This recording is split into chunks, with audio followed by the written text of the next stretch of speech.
Ditreskrimsus Polda Sumsel mengungkap kegiatan pentransmisian konten perjudian serta penjualan nomor WhatsApp ke luar negeri. Dari pengungkapan ini, 7 wong diamankan, 5 wong diantaranya betino.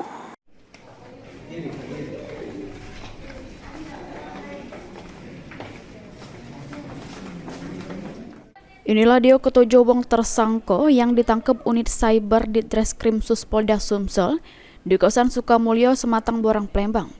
Ketujuh wong ini melakukan kegiatan pentransmisian konten perjudian, sama melakukan jual beli nomor WhatsApp Indonesia yang dibeli dari grup Facebook ke luar negeri. Kabid Humas Polda Sumsel, Kombes Pol Sunarto ngatoke, lanang berinisial NOF merupakan otak dari kegiatan ilegal ini dengan jajak ke akun WhatsApp, sedangkan 6 yang lain merupakan pegawai NOF yang bertugas mengekstrak file zip akun WhatsApp yang dibeli, kemudian ngubahnya ke file TXT.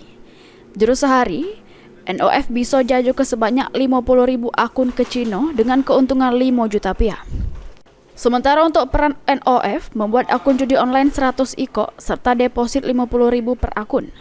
Kemudian NOF membuat grup WhatsApp yang isinya 10 iko kawannya untuk bagi ke situs judi online sama kode referral untuk dimainkan bersama-sama di situs yang sama.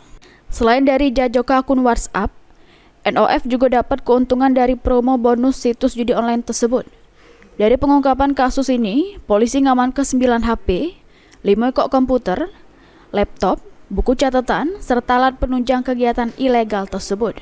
Melakukan jual beli akun WhatsApp dan secara bersama-sama melakukan kegiatan pentransmisian konten perjudian dan atau menjual jual beli akun WhatsApp yang terhubung dengan nomor handphone yang sudah terregister atas nama orang lain.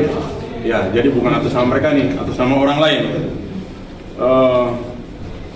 Kemudian mereka memperjualbelikan akun WhatsApp tersebut, akun WhatsApp Indonesia ya, plus 62 yang menggunakan identitas atau nick milik orang lain tersebut. Ya, kita nggak tahu nih apakah nick kita ada termasuk di situ. Kemudian dijual ke luar negeri. Dari 7 wong tersangka yang ditangkap polisi, 5 diantaranya merupakan betino yang digaji oleh NOF sebesar 3 juta rupiah per bulan. Ke-6 pegawai NOF tersebut ialah lanang berinisial MS, sisanya 5 betino berinisial MPD, EA, WA, SAK, serta HF. Akibat perbuatannya, para tersangka terancam hukuman penjara 5 tahun. Mulyadi, PAL TV.